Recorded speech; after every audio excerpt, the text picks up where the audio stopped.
నమస్తే, welcome to Sunday special debate. YS Viveka హత్య కేసు మరోసారి వార్తల్లో నిలిచింది. వివేక హత్య కేసులో దోషులను కాపాడే ప్రయత్నాలు జరుగుతున్నాయని చెప్పి షర్మిల ఆరోపణలు గుప్పించారు.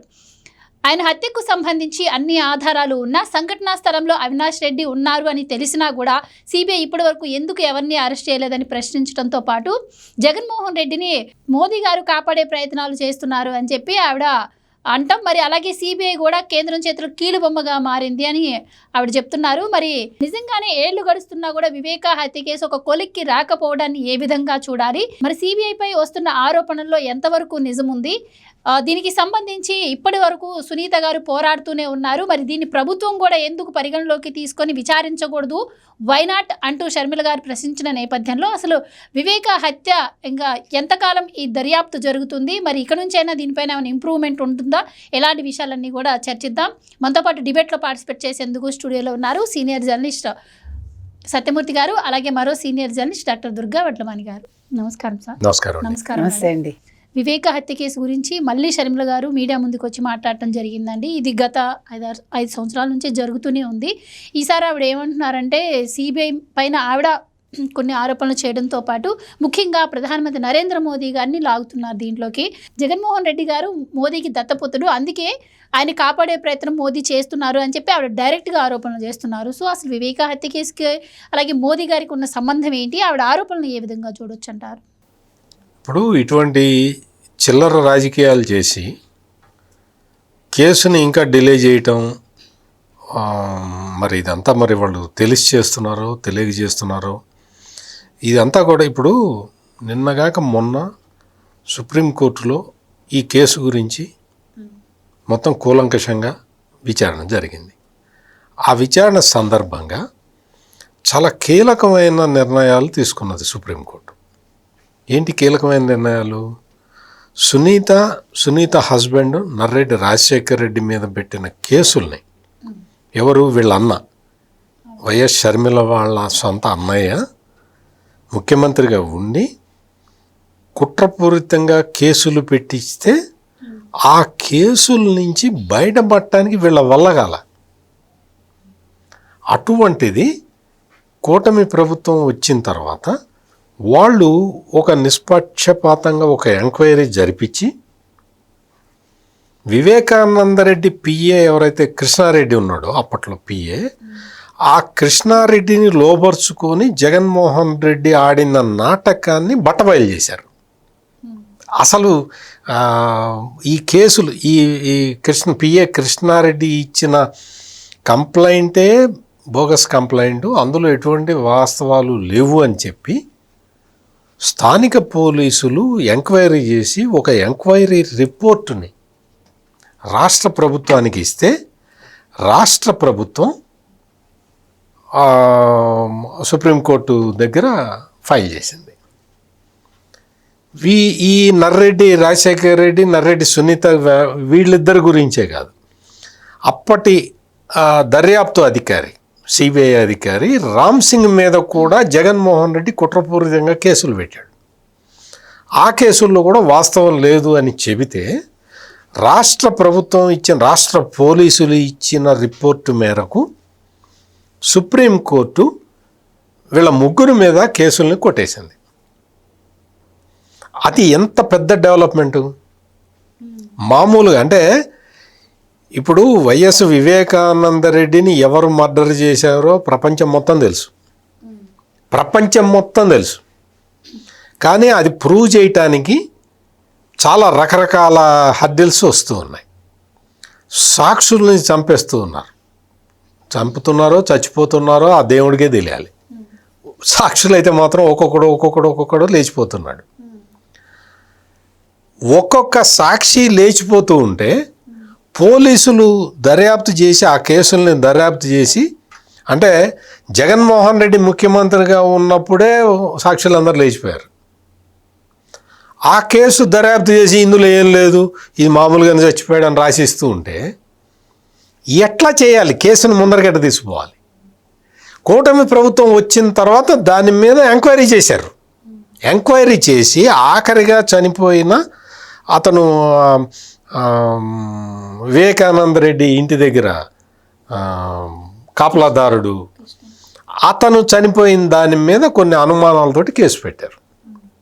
అంటే ఇవన్నీ ఎందుకు చెప్పుకోవాల్సి వస్తున్నది అంటే, అధికారంలో ఉన్న వాళ్ళ అన్న కేసు మొత్తాన్ని డైల్యూట్ చేసేసి వివేకానందరెడ్డి క్యారెక్టర్ని దారుణంగా చిత్రీకరించి, అతనికి వేరే వైఫ్ ఉంది, ముస్లిం వైఫ్, వాళ్ళిద్దరికి ఒక కొడుకు ఉన్నాడు, వాడు వారసుడుగా రాజకీయ వారసుడుగా వస్తాడని ముందరగా ఊహించి ఈ సునీత, నర్రెడ్డి రాజశేఖర రెడ్డి కలిసి వాళ్ళ తండ్రిని వేసేశారు అని పబ్లిక్లో సాక్షిలో రాస్తే దిక్కు దివాణం లేదు కదా ఆ రోజున. అటువంటివన్నీ ఒక కొలిక్కి వచ్చినాయి కదా. తర్వాత ఏం చెప్పింది, మొత్తం తీసుకొని సిబిఐ విచారణలో గూగుల్ టేక్అవుట్లో వచ్చిన విషయాలన్నిటినీ సునీత, అంటే వివేకానందరెడ్డి కుమార్తె సునీత పవర్ పాయింట్ ప్రజెంటేషన్ ద్వారా అందరికీ చెప్పారు కదా. అంటే ఏంటి, సిబిఐ దర్యాప్తు పక్కడబందీగా జరిగినట్టే లెక్క కదా. పక్కడబందీగా జరిగి గూగుల్ టేక్అవుట్ ద్వారా ఎవరెవరు ఎక్కడెక్కడ ఉన్నారు ఆ టైంలో, హత్య జరిగిన టైంలో అని నిరూపించిన తర్వాత ఆ ఆధారాలని పెట్టి కదా సునీత చెప్పి ఇట్లా నా తండ్రికి ఇంకా న్యాయం జరగలేదు అది ఇదని చెప్పింది. అంటే సిబిఐ దర్యాప్తులో ఏ స్టేజ్లో అయినా ప్రధానమంత్రి నరేంద్ర మోడీ ప్రమేయం ఉందా షర్మిల? మరి ఇదంతా నేను జరిగిందంతా చెప్పాను. అంటే మొత్తం నేరస్తుల్ని ఫిక్స్ చేయటానికి సిబిఐ ఎంత కష్టపడ్డది, ఎంత ఇన్వెస్టిగేషన్ ఎంత ఫాస్ట్గా చేసింది. ఇదంతా చేసిన రామ్ సింగ్ని, సిబిఐ ఆఫీసర్ రామ్ సింగ్ని తప్పించటానికి, న్యాయపరంగానే తప్పించటానికి జగన్మోహన్ రెడ్డి ఒక పెద్ద కేసేసి, కేసు తొందరగా పూర్తి కావాలి అంటే ఎస్పీ స్థాయి అధికారి కన్నా పెద్ద స్థాయి అధికారిని కావాలని చెప్పి సుప్రీంకోర్టుని అడిగించి, సుప్రీంకోర్టుని కన్విన్స్ చేసి రామ్ సింగ్ని తీసి పక్కన పడేసి వేరే ఆఫీసర్ని పెట్టించాడు జగన్మోహన్ రెడ్డి. ఇవన్నీ తెలియవా శర్మలకి? అంటే చట్టబద్ధంగా జగన్మోహన్ రెడ్డి వెళ్ళి చట్టంలో ఉన్న లొసుగుల్ని వాడుకొని కొడుతున్నాడు, మొత్తాన్ని అందరినీ, న్యాయాన్ని కొడుతున్నాడు, ధర్మాన్ని కొడుతున్నాడు. అంటే జగన్మోహన్ రెడ్డి లాంటి ఒక వ్యక్తి, అంటే బాగా డబ్బులున్న ఒక వ్యక్తి ఏ పనన్నా చేయొచ్చు అని క్షణక్షణానికి ప్రూవ్ చేస్తూ ఉంటే, అటువంటి పవర్ఫుల్ వ్యక్తి జగన్మోహన్ రెడ్డి నుంచి చట్టాన్ని, న్యాయాన్ని, ధర్మాన్ని కాపాడటానికి ఈ వ్యవస్థలు ఎంత పెద్దగా ప్రయత్నం చేస్తున్నాయో మీరు గమనించండి.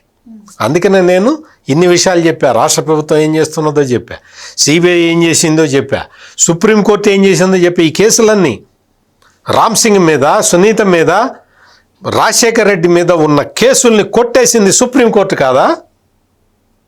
మరి మీరు నరేంద్ర మోడీ, అంటే నువ్వు కాంగ్రెస్లో ఉన్నావు కాబట్టి, నువ్వు పిసిసి అధ్యక్షుడు రాలేవు కాబట్టి, నువ్వు నరేంద్ర మోడీని టార్గెట్ చేయటానికి ఈ కేసును వాడుకుంటావా? తప్పు కదా షర్మిల? నీకేమన్నా చిత్తశుద్ధి ఉందా? నీకు చిత్తశుద్ధి ఉంటే నువ్వేం చేయాలి? నువ్వు నీ చెల్లెలు సునీతకి సపోర్ట్ ఇవ్వు, నైతికంగా సపోర్ట్ ఇవ్వు. నీకు ఆధారాలు ఉంటే ఇవ్వు. నువ్వు ఆ రోజున ఇచ్చిన ఎఫిడవిట్ని పబ్లిక్లో పెట్టు. ఇటువంటివన్నీ చెయ్యి. సుప్రీంకోర్టుకి నువ్వు కూడా వెళ్ళావా సుప్రీంకోర్టుకి? నువ్వు ఎప్పుడన్నా ఎందుకు వెళ్ళు సుప్రీంకోర్టుకి వెళ్ళు. నేను కూడా ఇంప్లీడ్ అవుతానండి, నాకు కూడా బాబాయ్ అవుతాడు, చంపింది మా అన్న అండి అని నువ్వు చెప్పు. చంపింది మా అన్న తమ్ముడు ఎవడో ఉన్నాడు కదా, బలానా వాడు చంపాడండి, వాడి మీద నాకు డౌట్ అని చెప్పి నువ్వు డైరెక్ట్గా చెప్పొచ్చు. సిబిఐకి సిబిఐకి ఏమి ఇచ్చావు? ఈ పొలిటికల్ గేమ్ వల్ల ఈ హత్య జరిగిందని ఇచ్చావు. డైరెక్ట్గా పేర్లు ఎందుకు రాసివ్వాలా? సునీత రాసిచ్చింది, పేర్లు రాసిచ్చింది, ఎవరెవరు చంపారో పేర్లు రాసిచ్చింది, నువ్వు కూడా ఇవ్వు అట్లా. అంటే ఎందుకు చెప్తున్నానంటే, వివేకానందరెడ్డి మర్డర్ కేసుని రాజకీయానికి వాడుకోవటానికి ప్రయత్నిస్తున్న షర్మిలని అందరూ ఖండించాలి. రాజకీయానికి వాడుకోవద్దు. నీ బాబాయిని మీ అన్నలో, తమ్ములో, బాబాయిలో ఎవడో చంపాడు, ఎవరు చంపారు అనేది సిబిఐ చెప్పింది. దీన్ని పొలిటికల్ గేమ్గా మార్చద్దు. ఇది నేను షర్మిలకి నేను ఇచ్చే అడ్వైస్. మేడం, ఇప్పుడు షర్మిల గారు చేసినటువంటి వ్యాఖ్యలు అది రాజకీయ పరంగా చేసిందా, లేదు అంటే వాళ్ళ బాబాయ్ మీద ప్రేమతోనే మాట్లాడిందా అన్న విషయాన్ని తీసి పక్కన పెడితే, ముఖ్యంగా ఇక్కడ ఈ కేసు ఇంత ప్రొలాంగ్ అవ్వడానికి కారణం కూడా ఒక రకంగా దర్యాప్తు సంస్థలే అనుకోవచ్చు. అంటే సుప్రీంకోర్టులో వెళ్ళినప్పుడు కూడా సిబిఐ మా దర్యాప్తు పూర్తయింది అని చెప్పడం, దోషులను ఇంతవరకు అరెస్ట్ చేయకుండా, అది ఎంతవరకు కరెక్ట్ అంటారు? ఇలాంటి పద్ధతి వల్ల ఇప్పుడు షర్మిల గారే బయటకు వచ్చి మాట్లాడే సిబిఐ కేంద్రం చేతిలో ఉంది. అలాగే రాష్ట్రాల్లో కూడా మనం చూస్తూ ఉంటాం ఈ సిట్ ఏర్పాటు చేస్తే, సిట్ అంటే ప్రభుత్వం చేతిలో ఉంటుంది అని చెప్పి. సో ఇలా ప్రొలాంగ్ చేయడం ద్వారా, కేసులను నీరుగార్చడం ద్వారా కూడా ఈ దర్యాప్తు సంస్థల మీద ఒక రకమైన అనుమానం కూడా వచ్చే అవకాశం ఉంటుంది కదా. ఇది ఎంతవరకు కరెక్ట్ అంటారు? ఇప్పుడు వివేకా గారి హత్య కేసులో కూడా అదే జరిగి ఉంటుందని మీ అభిప్రాయమా? అంటే ఇప్పుడు ఈ 1.5 year పక్కన పెడితే 5 ఏళ్ళు మాత్రం ఎందుకు డిలే జరిగిందో జగన్మోహన్ రెడ్డి చెప్పాలి. అది మనకు తెలియదు. 100%. అర్థమైందా మీకు? సిబిఐ న్యాయబద్ధంగానే చేస్తుంది మామూలుగా మనకు తెలిసి. కానీ మీరు అన్నట్టుగా అవినాష్ రెడ్డిని ఎందుకు అరెస్ట్ చేయలేకపోయింది? అవినాష్ రెడ్డి తల్లిని అడ్డు పెట్టుకుని ఎట్లా వెనక్కి పంపించాడు? తర్వాత అసలు 5 ఏళ్లలో వీళ్ళందరూ ఎలా చనిపోయారు మొత్తం? అంటే ఎవరెవరైతే ఈ కేసుకి ఇన్వాల్వ్మెంట్ ఉందో వాళ్ళందరూ కూడా వరుసగా చనిపోవటం ఏంటి? జగన్మోహన్ రెడ్డి ఆ రోజు పొద్దున కాల్ అందుకున్నాక కారులో వచ్చేటప్పుడు ఆ డ్రైవర్ ఎవరైతే ఉన్నారో ఆయన మరణం ఎలా సంభవించింది? అంటే వివేకానంద రెడ్డి మర్డర్ జరిగిన రోజు వాళ్ళు కారులో వచ్చేటప్పుడు మొత్తం మాట్లాడుకున్నారు కదా, ఫోన్లో మాట్లాడుకుంటూ వచ్చాడు ఆయన. వచ్చినప్పుడు డ్రైవర్ వింటాడు ఎలాగాను. మనందరం కూడా అంతే కదా, డ్రైవర్లు ఉన్నప్పుడు మనం మాట్లాడుకుంటే వాళ్ళకి అన్నీ తెలుస్తాయి ఇంటి విషయాలు. సో ఆ డ్రైవర్ ఎందుకు చచ్చిపోయాడు, ఎలా చచ్చిపోయాడు? ఈ 5 ఏళ్లకు సంబంధించి మాత్రం మీరు సిబిఐ విషయంలో ఎందుకు డిలే అయింది అంటే డిలే అయింది, దానికి బాధ్యుడు జగన్మోహన్ రెడ్డి. అసలు ఈ సిబిఐ ఈ 5 ఏళ్లలో ఎవరినైనా అరెస్ట్ చేసిందా? చేశారు, ముఖ్యులను తప్ప. మారిన వాళ్ళని కాకుండా వాళ్ళని కాకుండా అరెస్ట్ చేసింది. భాస్కర్ రెడ్డిని, అవినాష్ రెడ్డిని తప్పించడానికి ప్రయత్నం చేశాడు. బట్ వాళ్ళు పేపర్ అరెస్ట్ చూపించారు. అది అంటే నేను అనేది ఈ 1.5 yearలో దీని మీద చట్టం తన పని తాను చేసుకెళ్తుంది. ఇందులో చంద్రబాబు నాయుడు గారు ఏం చేస్తారు, లేకపోతే మరొకళ్ళు ఏం చేస్తారు? ఈ ప్రభుత్వం ఏం చేయలేదు ఈ విషయంలో. ఇది ఇందాక సార్ చెప్పినట్టుగా సిబిఐ చేతిలో ఉన్నప్పుడు, ఇది సిబిఐ అనేది ఒక ఇండివిజువల్ సంస్థ కదండి, దానికి రాష్ట్ర ప్రభుత్వం ఏం చేస్తుంది? చంద్రబాబు నాయుడు గారికి ఏంటి సంబంధం? యాక్చువల్గా మోడీకి అంతకంటే సంబంధం లేదు. ఇప్పుడు మోడీకి దత్తపుత్రుడు అంటే 5 ఏళ్ళు దత్తపుత్రుడు అయి ఉండొచ్చు, అది మనకు సంబంధం లేదు. ఇంకోటి ఏంటంటే సిబిఐ సుప్రీం కోర్టు డైరెక్షన్ లో పనిచేస్తున్నారు. ఎగ్జాక్ట్లీ ఈ మర్డర్ కేసుకు సంబంధించినంత ఎగ్జాక్ట్లీ వాళ్ళు ఏమున్నా కూడా సుప్రీంకోర్టుకి విన్నవించుకుంటున్నారు, సుప్రీంకోర్టు ఆదేశానుసారం వాళ్ళు పనిచేస్తున్నారు అంతవరకే. అయితే 5 ఏళ్ల విషయం మనకు అనవసరం, మనకు తెలియదు. ఇప్పుడు బీజేపీ కూటమిలో ఉంది కాబట్టి, లేదు ఈవిడ కాంగ్రెస్లో ఉంది కాబట్టి నేను బీజేపీని అంటాను మోదీని అంటానంటే ఆవిడ ఆలోచించుకోవాలి. ఎందుకంటే ఈ కేసు అనేది వాళ్ళ వ్యక్తిగతం, ఎవరికి షర్మిలకైనా వ్యక్తిగతమే. ఎందుకంటే ఇది అసలు కాంగ్రెస్కి సంబంధం లేని కేసు ఒక రకంగా. ఓన్లీ జగన్మోహన్ రెడ్డికి సంబంధం అండ్ సునీతకి సంబంధించిన కేసు. ఇందాక వారు చెప్పినట్టుగా యాక్చువల్గా సునీత, రాజశేఖర్ రెడ్డి మీద, రామ్ సింగ్ మీద ఈ కేసు మొత్తం డైవర్ట్ చేయాలని చూశారు. ఈ కూటమి ప్రభుత్వం వచ్చాక ఆ చిక్కుముడి ఎలా విడిపడింది, వాళ్ళు ఎలాగా అంటే కరెక్ట్గా బయటకు వచ్చారనేది అందరూ చూశారు. కాబట్టి ఇప్పుడు చంద్రబాబు నాయుడు గారికి సంబంధం లేదండి. దీనికి షర్మిల అసలు నేను ఎందుకు మాట్లాడాల్సి వచ్చింది ఆ విషయం మనం ఆలోచించాలి. ఇప్పుడు సడన్గా ఆవిడకి ఎందుకు బాబాయ్ మీద ప్రేమ వచ్చింది? ఆవిడ ఇందాక సత్యమూర్తి గారు చెప్పినట్టుగా సునీతకి బాసటగా నిలిచి మా చెల్లెలకి న్యాయం చేయండి అని ఆవిడ అడగచ్చు, తప్పులేదు. పొలిటికల్ అక్కర్లేదు. తను జనరల్గా ఒక ప్రెస్ మీట్ పెట్టుకుని సునీతను కూర్చోబెట్టుకుని, పక్కన రాజశేఖర రెడ్డి గారిని కూర్చోబెట్టుకుని దీనికి న్యాయం చేయమని ఈ ప్రభుత్వాన్ని అడుగుతున్నానని ఆవిడ ఊరికే అట్లా మాట్లాడచ్చు, తప్పులేదు. కానీ కాంగ్రెస్ అధ్యక్షురాలుగా ఆవిడ ఈ విషయాన్ని ప్రస్తావించాల్సిన పని లేదు నాకు తెలిసి. రెండోది, ఆవిడ అసలు జగన్మోహన్ రెడ్డిని నిన్న నిలదీయాలి. 5 ఏళ్ళు తిట్టింది, ఏ విషయంలో తిట్టింది? నన్ను జగన్మోహన్ రెడ్డి నిజంగా అసలు మనలాంటి వాళ్ళమైతే ఊరేసుకుని చచ్చిపోతాం, నీకు బుద్ధి లేదా, సిగ్గు లేదా, ఏంటంటో ఆవిడ నిన్న మామూలుగా తిట్టలా. దేనికి? వైజాగ్ స్టీల్ ప్లాంట్ విషయంలో 21లో నువ్వు ఉండగానే జరిగింది కదా, ఇవాళ నీకు కళ్ళు తెరుచుకున్నాయా, అవన్నీ తిట్టింది. అంతవరకు ఓకే, ఆవిడ మాట్లాడింది నేను అంతవరకు సబబుగా ఉంది. మరి ఆ తిట్టడంలో ఈ విషయంలో ఆవిడ జగన్మోహన్ రెడ్డినే తిట్టాలి. మామూలుగా తిట్టకూడదు, ఉతికి ఆరేయాలి. ఆ విషయంలో ఎలా ఉతికి ఆరేసిందో అంతకు రెట్టింపు ఉతికి ఆరేయాలి. ఎవరిని? జగన్మోహన్ రెడ్డి నేను, అవినాష్ రెడ్డి నేను. ఎందుకంటే సంబంధించిన వాళ్ళు మొత్తం అసలు ఈ విషయంలో ఎవరైతే నిందితులుగా భావించారో వాళ్ళందరూ చచ్చిపోయారు. ఈ చచ్చిపోవటానికి కారకులు ఎవరు అనేది ఆవిడ వాళ్ళు జగన్మోహన్ రెడ్డిని అడగాలి. నీ హయాంలో చచ్చిపోయారు వాళ్ళు, నువ్వేం చేసావని అతన్ని ప్రశ్నించాలి. అంతే తప్ప చంద్రబాబు నాయుడు గారిని ప్రశ్నించక్కర్లేదు. మోదీ గారికి మీకు దత్తపుత్రుడు కాబట్టి మీరేం చేయట్లేదు. సిబిఐ మీ చేతుల్లో ఉంది, సిబిఐ ఎవరి చేతుల్లోనూ లేదు. సిబిఐ వాళ్ళ చేతుల్లో వాళ్ళు ఉన్నారు, వాళ్ళు సుప్రీంకోర్టు అధీనంలో వాళ్ళు పనిచేస్తున్నారు. కాబట్టి ఈ విషయంలో మరి ఎందుకు నిన్నను సడన్గా షర్మిల గారు అంత రియాక్ట్ అయ్యారో ఎవరికి అర్థం కావట్లేదు. స్టీల్ ప్లాంట్ వరకు ఆవిడ మాట్లాడింది ఓకే, బట్ ఇంతవరకు మాట్లాడింది మాత్రం సబబుగా అయితే మనకి కనిపించట్లేదు. అంటే షర్మిల గారు ఎందుకు మాట్లాడారు అన్న విషయాన్ని పక్కన పెడితే సార్, నిజంగా సునీత గారు కూడా ఆరోపిస్తూ ఉన్నారు, హత్య జరిగిన టైంలో అక్కడ అవినాష్ రెడ్డి ఉన్నాడన్న విషయం తెలిసింది, గూగుల్ టేక్అవుట్ ద్వారా అన్నీ బయట కూడా పడ్డాయి, అండ్ సాక్షులందరూ కూడా వరుసగా చనిపోతున్నారు. మరి ఆ టైంలో ఫోన్ వచ్చింది అన్నటువంటి జగన్మోహన్ రెడ్డి గారిని కావచ్చు, ఇటు అవినాష్ రెడ్డి గారిని కావచ్చు, ఎందుకు విచారణకి పిలవట్లేదు అని చెప్పి కూడా ఆవిడ క్వశ్చన్ చేస్తున్నారు. సో ఇది కూడా మరి దర్యాప్తు సంస్థల లోపంగానే అనుకోవచ్చా వాళ్ళ? ఖచ్చితంగా, అందులో డౌటే లేదు. అవినాష్ రెడ్డిని వాళ్ళ ఈ జగన్మోహన్ రెడ్డి మేనమామ ఒక ఆయన ఉన్నాడు, కమలాపురం మాజీ ఎమ్మెల్యే. ఆయన ఏం చెప్పాడంటే, ఈ పాపం అవినాష్ రెడ్డి చిన్నపిల్లాడు అక్కడ రక్తం తుడుస్తుంటే పక్కనే ఉన్నాడని చెప్పి ఆయనే చెప్పాడు.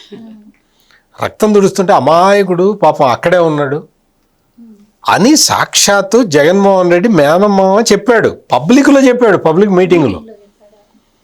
అందుకని అవినాష్ రెడ్డి మర్డర్ జరిగినప్పుడు అక్కడే ఉన్నాడు అని కొత్తగా ఎవడు నిరూపించాల్సిన అవసరం లేదు. అందుకనే A8గా పెట్టారు. ఇక్కడ ఇంకా ఈ మిగిలిన ఈ ఎపిసోడ్లు అన్నీ కూడా ఏంటి అంటే, మొత్తం సాక్షులు చచ్చిపోవటం ఇవన్నీ కూడా ఇందాక కనకదుర్గ గారు చెప్పినట్టు మొత్తం జగన్మోహన్ రెడ్డి టైంలో జరిగిన వ్యవహారాలు ఇవన్నీ. ఈ వ్యవహారాలన్నిటి మీద అందరికీ తెలుసు ఎట్లా జరిగింది, ఒక్కొక్కటి ఎట్లా జరిగింది, ఏం జరిగింది అనేది అందరికీ తెలుసు. వాళ్ళని కేసుల నుంచి కాపాడటానికి ఎవరైతే బాధితులు ఉన్నారో, అంటే సునీత భర్త రాజశేఖర్ రెడ్డి, విచిత్రంగా సిబిఐ ఆఫీసర్ రామ్ సింగ్ కూడా ఇందులో కేసులో బాధితుడు. అంటే బాధితుల్ని కాపాడటానికి రాష్ట్ర ప్రభుత్వానికి తల ప్రాణం తోక్కొచ్చింది. అంతే కదా, మరి కేసులు పెట్టి వాళ్ళు వేధిస్తూ ఉంటే బాధితుల్ని ముందర బాధితుల్ని కాపాడాలి. అందుకని వివేకానంద రెడ్డి మర్డర్ కేసు అంటే సుప్రీంకోర్టు ఆధ్వర్యంలో జరుగుతూ ఉన్నది. సుప్రీంకోర్టు చెప్పింది it's a bigger political conspiracy, మీరు జాగ్రత్త చేయండి అని చెప్పింది. చేయండి అని చెప్పిన తర్వాత సిబిఐ చేసింది. సిబిఐ చేసిన తర్వాత ఇంకా మరి గడువు అయిపోతున్నది, సుప్రీంకోర్టు ఇచ్చిన గడువు అయిపోతున్నది. అందుకని వాళ్ళు చెప్పారు, అయ్యా దర్యాప్తు కంప్లీట్ అయింది అని చెప్పారు. కంప్లీట్ అయింది అని వాళ్ళు చెప్పటంలో దాని అర్థం ఏంటంటే, ఇప్పుడు ఇంకా దర్యాప్తు కాలేదు అంటే వాళ్ళని సుప్రీంకోర్టు తిడుతుంది, అంతే కదా. అందుకని అయిపోయింది సార్ అన్నారు. అయిపోయింది సార్ అంటే ఎక్కడ అయిపోయిందయ్యా?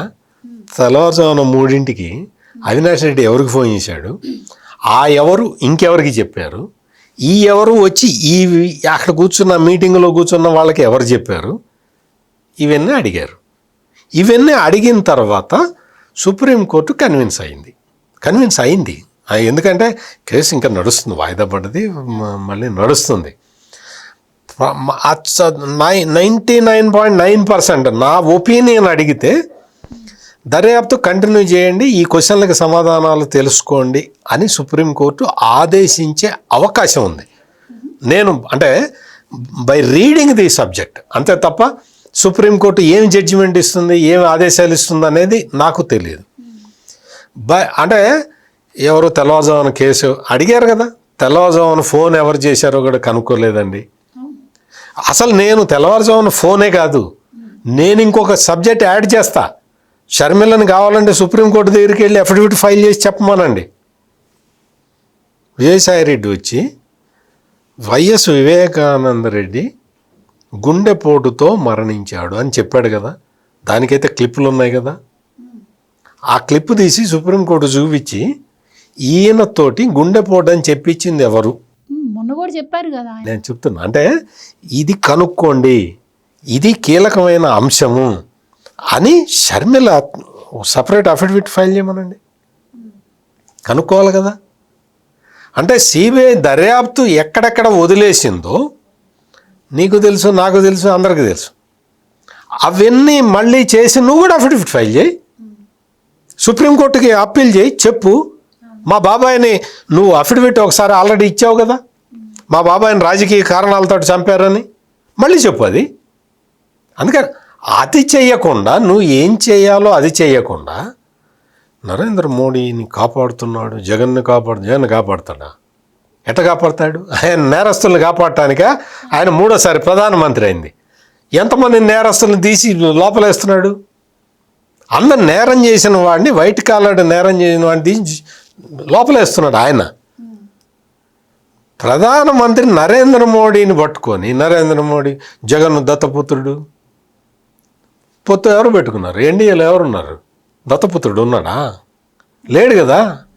Politics is different from the criminal acts.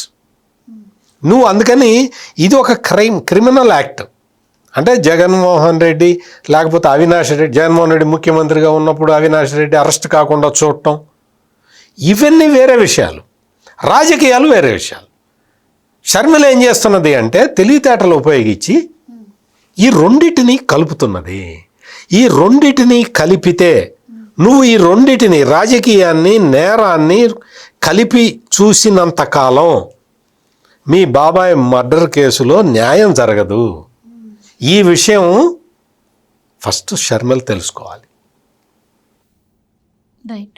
అయితే ఒక్క హత్యని 100 రకాల మలుపులు తిప్పటం, 100 రకాలుగా దాన్ని వాడుకోవటం, 100 కూడా కాదు, 1000 రకాలుగా దాన్ని వాడుకోవడం. ఫైనల్లీ ఇప్పుడు షర్మిల గారు కూడా అదే దోవలోకి వచ్చారని సార్ అంటున్నారు. ఇప్పుడు రాజకీయంగా వాడుకుంటుంది అని చెప్పి అంటున్నారు. మరి అప్పుడు జగన్మోహన్ రెడ్డి గారికి షర్మిల గారికి తేడా ఏముంటుందండి? మరి అప్పుడు సునీత గారికి అసలు న్యాయం ఆవిడ వైపు ఎవరు నిలబడ్డట్టు? ఎవరి వైపు నిలబడ్డారు అంటే న్యాయం ఆవిడ వైపు నిలబడుతుంది అంతే. ఇప్పుడు షర్మిల ఏం చేయగలదు? ఆవిడ ఒక రాజకీయ పార్టీలో ఉన్నారు, ఆవిడ కొన్ని నిందలు మోస్తోంది అంటే పార్టీ తరఫున మాట్లాడటం లేదని. సో ఆ ఉద్దేశంతో ఆవిడ ఈ రకంగా ఈ విషయాన్ని బయటకు తీసుకొచ్చి ఉండొచ్చు. ఇంకొకటి, ఇప్పుడు రాజకీయం అంతా కూడా కేంద్రంలో మోదీ చుట్టూ తిరుగుతోంది కాబట్టి ఆవిడకి మోదీని అనే అవకాశం ఈ అంశం వల్లే కదండి వస్తుంది. మేబీ అందుకోసం దీన్ని ఒక అస్త్రంగా ఆవిడ అనుకుందో పావుగా అనుకుందో మనకి తెలీదు. కానీ ఏది ఏమైనా సాటి మహిళగా కనకదుర్గ గారు షర్మిలని సపోర్ట్ చేయటంలో తప్పులేదు, కానీ దీన్ని రాజకీయ పరంగా తిప్పి ప్రధానమంత్రి మోడీని తీసుకొచ్చి లింక్ పెట్టి నేను అదే చెప్పబోతున్నా. కానీ అవసరం లేదని చెప్పబోతున్నా. That's what. ఆవిడ అలా చేసి ఉండొచ్చు, కానీ అలా అవసరం లేదు. ఆవిడ రాజకీయం ఆవిడ చేసుకోవాలి. ఇప్పుడు సునీత వైపు ఎవరున్నారు ఎవరు లేరు కాదండి, న్యాయం ఆవిడ పక్కన ఉండాలి అంతే. ఇప్పుడు జరగాల్సింది అది. ఇందాక మీరు అన్నట్టుగా 1000 మలుపులు తిరిగింది కేసు. 5 ఏళ్ళు వాళ్ళ ఇష్టానికి కేసుని వాళ్ళు ఎలా కావాలంటే అలా తిప్పుకున్నారు వైసీపీ వాళ్ళు. జగన్మోహన్ రెడ్డి అవినాష్ రెడ్డి చాలు. అయితే ఇప్పుడు ఒక రకంగా ఆ రోజు ఆంధ్ర ప్రజలు నష్టపోయారు. ఎందుకని? నారాసుర రక్త చరిత్రను వేయడం వల్లే ఈ దరిద్రం పట్టుకుంది ఎవరికి? ఆంధ్రప్రదేశ్ ప్రజలకి. అవునా? ఆ ఒక్క యాడ్ ఆంధ్రప్రదేశ్ ప్రజల తలరాత మార్చేసి 5 ఏళ్ళు వాళ్ళు అల్లల్లాడిపోయారు జగన్మోహన్ రెడ్డి వల్ల. సో అట్లీస్ట్ ఏంటంటే ఇప్పుడు వాళ్ళు విముక్తి వాళ్ళే తెచ్చుకున్నారు, అది వేరే విషయం. ఇవాళ కావాల్సింది ఏంటంటే సునీతకి న్యాయం జరగాలంతే. షర్మిల ఇలా మాట్లాడినా అలా మాట్లాడినా ఆవిడ ఆలోచించుకోవాల్సింది, ఇందాక సత్యమూర్తి గారు చెప్పినట్టు, రాజకీయం వేరు, నా సొంత బాబాయ్ హత్య వేరు. నా చెల్లెలకి న్యాయం జరగాలంతే ఆవిడ కోరుకోవాలి. నీ జగన్మోహన్ రెడ్డిని తిట్టాలనుకుంటే డైరెక్ట్గా తిట్టుకో, అదేం సమస్య లేదు. మీ అన్న నువ్వు తిట్టుకున్నా పర్వాలేదు, తిట్టుకోకపోయినా పర్వాలేదు, అది మీ ప్రాబ్లం అది. కాకపోతే ఏంటంటే అనవసరమైన విషయాలు తీసుకొచ్చి సిబిఐని అంటాను, లేకపోతే మోదీని అంటాను, లేకపోతే మరొకళ్ళని అంటాను, నేను ఈ ప్రభుత్వాన్ని నిలదీస్తానంటే ప్రభుత్వం ఇది నోవే కనెక్టెడ్. ఒక రకంగా సిబిఐకే కనెక్షన్ ఇక్కడ. నిజంగా చెప్పాలంటే ఒక ముఖ్యమంత్రిగా పనిచేసినటువంటి తమ్ముడు, ఒక ఎంపీగా, ఎమ్మెల్యేగా చేసినటువంటి వ్యక్తి, మళ్ళీ ముఖ్యమంత్రికి పనిచేసినటువంటి బాబాయ్, ఇన్ని రకాలుగా ఆయన ఉండే. ఆయన హత్య ఇప్పటి వరకు అధికారులు ఛేదించలేకపోయారు అంటే సిగ్గుపడాల్సిన జగన్మోహన్ రెడ్డి. ఫ్యూచర్లో ఇట్లా రాజకీయ ప్రేరిత హత్యలు ఇంకా ప్రోత్సహించినట్టే అవుతుంది కదండి. ఇలాంటివి చేయడానికి ఫ్యూచర్లో భయపడటం కూడా ఉండదు కదా. అంతేకాదు ఇప్పుడు ఎందుకంటే మళ్ళీ జగన్మోహన్ రెడ్డి రాడుగా అలాంటివి చేయించడానికి. అందుకని అక్కడ ఒక్కటి ఆంధ్రప్రదేశ్ ప్రజలు సేఫ్లో ఉన్నారు, వాళ్ళ కుటుంబ సభ్యులు కూడా సేఫ్లో ఉన్నారు ఒక రకంగా. అందుకే ఇవాళ సునీత తిరగగలుగుతున్నారు నన్ను అడిగితే. ఇదే జగన్మోహన్ రెడ్డి వచ్చి ఉంటే ఇవాళ సునీత భయపడేవారు, తర్వాత షర్మిల భయపడేది. ఇవాళ కూటమి ప్రభుత్వం ఉంది కాబట్టి వాళ్ళు ఊపిరి తీసుకుంటున్నారు. మనం గ్యారంటీగా చెప్పచ్చు, ఆంధ్రప్రదేశ్ ప్రజలు మళ్ళీ ఇంకోసారి చేసిన తప్పు అయితే చేయరు, జగన్మోహన్ రెడ్డికి ఓటు అయితే వేయరు. అందుకని ఇలాంటి హత్యలు జరుగుతాయని మీరు యాంటిసిపేట్ చేయొద్దు. జరగకుండా ఉండాలనే మనం కోరుకుందాం. షర్మిల కోరుకున్నా, సునీత కోరుకున్నా, వివేకానంద రెడ్డి గారి హత్య ఎవరు చేశారు అనేది మాత్రం త్వరలో సిబిఐ తేల్చాలని మాత్రం మనం కోరుకుందాం. ఇంకొక విషయం ఏంటంటే, ఇప్పుడు వైఎస్ షర్మిల వచ్చి ఇన్ని విషయాలు చెప్తున్నది కదా, నేను వైఎస్ షర్మిలని ఒక చిన్న రిక్వెస్ట్ చేస్తున్నా. నువ్వు చెప్పిన విషయాలు, సునీత చెప్తున్న విషయాలు, సుప్రీంకోర్టులో ఈ కేసు గురించి ఏం జరుగుతుందన్న విషయాలు, సిబిఐ దర్యాప్తులో ఏం జరుగుతున్నది అన్న విషయాలు, ఇందులో పాత్రధారులు, సూత్రధారులు, ఈ వ్యవహారాలు, ఇవన్నీ కూడా మీ అమ్మ వైఎస్ విజయలక్ష్మికి కూడా తెలుసు కదా. ఆమెతోటి ఒక్కసారి చెప్పించు. ఆమె ఎందుకు ఇప్పటివరకు వైఎస్ వివేకానంద రెడ్డి మర్డర్ మీద పబ్లిక్లో ఎందుకు మాట్లాడలేదు? ఈ క్వశ్చన్కి షర్మిల సమాధానం చెప్పగలదా? వైఎస్ విజయలక్ష్మి పబ్లిక్లోకి వచ్చి ఇదిగో వివేకానంద రెడ్డి మర్డర్ కేసులో న్యాయం జరగాలి, ఇప్పటికైనా న్యాయం జరగాలి, సిబిఐ తొందరగా దర్యాప్తు చేయాలి, నా కూతుళ్ళు షర్మిల, సునీత చెప్తున్న విషయాలని పరిగణలోకి తీసుకోండి, తొందరగా దర్యాప్తు పూర్తి చేయండి, దోషుల్ని పట్టుకోండి. దోషులు A8 వైఎస్ అవినాష్ రెడ్డి ఉన్నాడు. ఆ అవినాష్ రెడ్డి A8 ఎవరికి ఫోన్ చేశాడో తెల్లవారుజామున కనుక్కోండి, ఆ విషయాన్ని బయట పెట్టండి, ఎవరు దోషులో తేల్చండి అని వైఎస్ విజయలక్ష్మి ఇప్పటి వరకు పబ్లిక్లో ఎందుకు అడగలేదు? ఒకసారి వైఎస్ షర్మిల వెళ్ళి ఇంటికి వెళ్ళి వాళ్ళ అమ్మతోటి మాట్లాడి వాళ్ళ అమ్మతోటి కూడా పబ్లిక్లో చెప్పించగలుగుతుందా? ఇది కదా నువ్వు చేయాల్సింది. మీ మదర్ని కూడా వచ్చి చెప్పించు, నువ్వు చెప్తున్న విషయాలు